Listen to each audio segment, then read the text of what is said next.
अंदर आ सकती हूँ मैं? आओ बेटा, आ जाओ।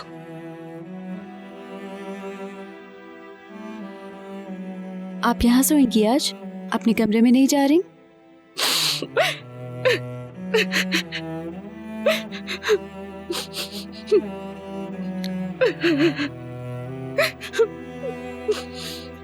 शायद आपने बात कर ली।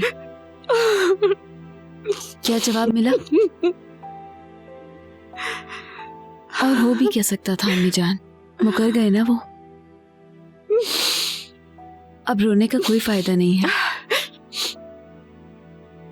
अम्मी, आप कभी इस आदमी को माफ मत कीजिएगा,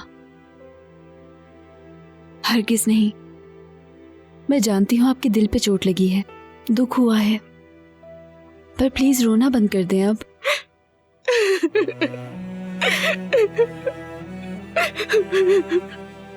मैं हूं तो आपके पास, बेसहारा भी नहीं है आप।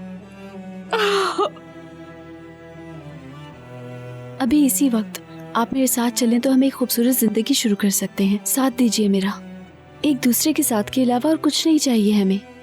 प्लीज नहीं रोएं अम्मी। मेरी जान, मेरी गुड़िया, मेरी शहजादी। हाँ, शुक्र है कि तुम मेरे पास हो।